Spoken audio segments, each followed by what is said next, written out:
வணக்கம் மக்களே, நான் உங்கள் பங்காளி தான் பேசுகிறேன். எல்லோரும் எப்படி இருக்கீங்க? நல்லா இருக்கீங்க நம்புகிறேன். இன்றைக்கி எதை பற்றி பேச வந்திருக்கேன்னா, கட்டா குஸ்தி 2 படம் எப்படி இருக்குது அப்படிங்கிறத இன்றைக்கான வீடியோவில் பார்க்க போகிறோம். வாங்க வீடியோக்குள்ளே போயிடலாம்.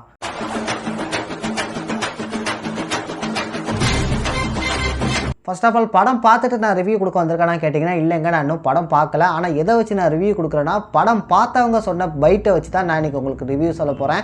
ஸோ நான் வந்து கிட்டத்தட்ட ஒரு 9 பேர்கிட்ட பைட் எடுத்தேன். அந்த 9 பேரில் 8 பேர் படம் சூப்பராக இருக்குது, எங்கேயுமே கேப் விடாமல் ஃபுல்லாகவே நீங்கள் பார்க்கலாம், எங்கேயுமே போர் அடிக்கலை அப்படின்னு சொல்லும்போது எனக்கே ரொம்ப ஆச்சரியமாக இருந்துச்சு. இப்படி ஒரு படமானு. ஏன்னா கட்டா குஸ்தி 1 வந்து நல்ல ஒரு வரவேற்பை பெற்றிருந்துச்சு. அதே மாதிரி இப்போ கட்டா குஸ்தி 2மே நல்லா இருக்குன்னு ரசிகர்கள் மத்தியில் சொல்லிக்கிட்டு இருக்காங்க. கட்டா குஸ்தி 2 படத்தை பொறுத்தளவு செல்ல ஐயா இயக்கியிருக்காரு. இவர் தான் கட்டா குஸ்தி 1 இயக்கியிருந்தார். அது மக்கள் மத்தியில் நல்லாவே ஒரு வரவேற்பை பெற்றிருந்துச்சு. எப்பவுமே பொதுவாக வந்து ஒரு படம் ஃபஸ்ட்டு வந்து நல்லா வந்திருக்குன்னா செகண்ட் ஹாஃப் வந்து சில பேத்துக்கு வந்து செட் ஆகாதுன்னு சொல்லுவாங்க. ஆனால் இந்த படம் செகண்ட் ஹாஃப்லேயும் சூப்பராக வந்திருக்குன்னே சொல்லலாம். படத்தில் பார்த்தீங்கன்னா விஷ்ணு விஷால் ஹீரோவாக நடிச்சிருக்காரு. அதெல்லாம் உங்களுக்கு தெரிஞ்ச விஷயம் தான். ஐஸ்வர்யா லட்சுமி ஹீரோயினாக நடிச்சிருக்காங்க. அப்புறம் இந்த படத்தில் டீச்சராக வந்து மோக்ஷா நடிச்சிருக்காங்க. ஸோ அவங்களோட சீன் வர்றது எல்லாமே இளைஞர்களுக்கு எல்லாத்துக்குமே ரொம்ப ஒரு ப்ரோ நல்லா அவ்வளோ நேரம் அப்படியே பார்த்தேன் ப்ரோ அப்படின்னு சொன்னார். ஸோ அவர் சொன்ன கருத்தை வச்சு தான் நான் உங்கள்கிட்ட ரிவ்யூ கொடுக்குறேன். ஸோ படம் ஃபுல்லாகவே எங்கேயுமே போர் அடிக்காமல் இருந்துச்சு. இந்த சீனை அப்படி மாற்றிருக்கலாம், அந்த சீனை இப்படி வச்சிருக்கலாம், அப்படி ஏதாவது தோணிச்சா கேட்டதுக்கும் இல்லை ப்ரோ படம் சூப்பராக இருக்குது, கடைசி வரைக்கும் பார்க்கலாம் அப்படிங்கிற மாதிரி சொன்னாங்க. சரி என்னடா எல்லாமே நல்லா இருக்குன்னு சொல்கிறாங்க, அப்போ என்ன தான் வேறு என்ன கேள்வி கேட்கலாம். சரி இதில் உங்களுக்கு படத்தில் யாரோட கேரக்டர் ரொம்ப பிடிச்சிருந்துச்சுன்னு கேட்கும்போது சில பேர் வந்து அந்த டீச்சர் அந்த மோக்ஷாவோட கேரக்டர் உங்களுக்கு ரொம்ப பிடிச்சிருந்துச்சு அப்படின்னு சொல்லி சில இளைஞர்கள் சொன்னாங்க. சில பேர் வந்து முக்கால்வாசி பேர் இன்னும் நிறைய பேர் என்ன சொன்னாங்கன்னா, அந்த பொண்ணோட கேரக்டர் ரொம்ப அருமையாக இருந்துச்சு. அந்த பொண்ணு இந்த வயசில் இவ்வளோ அருமையாக நடிக்கிறது வந்து உண்மைக்குமே பெரிய விஷயம். அந்த பொண்ணுக்கு என்னோட வாழ்த்துக்கள்னு சொல்லி நிறைய பேர் படத்தில் அந்த பொண்ணோட கேரக்டரை வந்து வாழ்த்துனாங்க. அதுக்கப்புறம் ஐஸ்வர்யா லட்சுமியோட நடிப்புமே நல்லா இருந்துச்சுனாங்க. விஷ்ணு விஷால் நடிப்பு எல்லாரோட நடிப்பும் நல்லாயிருக்கு. மெயின் அந்த பொண்ணோட கேரக்டர் சூப்பராக அமைஞ்சிருந்துச்சு அப்படின்னாங்க.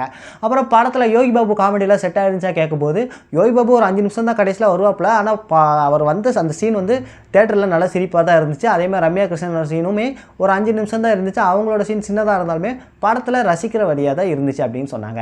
சரிப்பா, கட்டா குஸ்தி 2வோட கதை என்ன அப்படின்னா, கட்டா குஸ்தி 1ல் பார்த்துருந்தீங்கன்னா ஐஸ்வர்யா லட்சுமி வந்து பாக்ஸராக இருக்கிறது வந்து தன்னோட கணவரான விஷ்ணு விஷாலுக்கு தெரியாமல் அவரை வந்து திருமணம் செஞ்சுருப்பாங்க. ஆனால் இப்போ கட்டா குஸ்தி 2ல் அவங்களுக்கு திருமணம்லாம் ஆனதெல்லாம் ஃபஸ்ட் ஹாஃபில் நீங்கள் பார்த்துருப்பீங்க. இப்போ செகண்ட் ஹாஃபில் தன்னோட மனைவியை எப்படியா ஒரு பாக்ஸர் ஆக்கணும்னு சொல்லி தன்னோட மனைவிக்கு வீட்டு வேலை செய்கிறது, நிறைய ஹெல்ப் பண்ணுறது, அந்த மாதிரி ஒரு கதையை தான் இதை கொண்டு போகிறாங்க.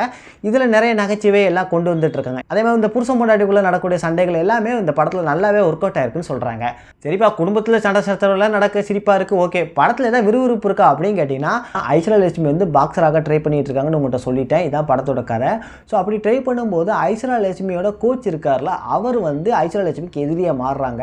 ஸோ அப்படி எதிரியாக மாறும்போது விஷ்ணு விஷாலை வச்சு, அதாவது ஐஸ்வர்யா லட்சுமியோட கணவர் அவரை வச்சு இந்த மாதிரி ஐஸ்வர்யா லட்சுமியை வந்து தகர்க்கறதுக்கு, அவங்களோட கனவை எதிர்க்கிறதுக்காக இவர் வந்து ஒரு பிளான் போடுறாரு. அந்த பிளானை விஷ்ணு விஷால் வந்து தன்னோட மனைவியை தகர்க்கறதுக்கு தான் இப்படி பண்ணுறாங்க அப்படிங்கிறது தெரியாமல் அவரும் அந்த பிளானை வந்து எக்ஸிக்யூட் பண்ணிடுறாரு.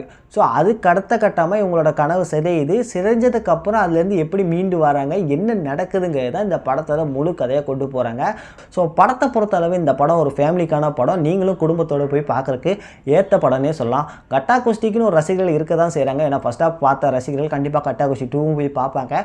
ஸோ இந்த படம் பார்க்கலாமா வேணாமா நினச்சிருங்க. உங்களோட கருத்து என்னங்க கமெண்ட்டில் சொல்லுங்கள். நெக்ஸ்ட் ஒரு நல்ல வீடியோ சந்திக்கும் வரை உங்களிடமிருந்து விடைபெறுவது நான் உங்கள் பாளையங்கோட்டை பங்காளி.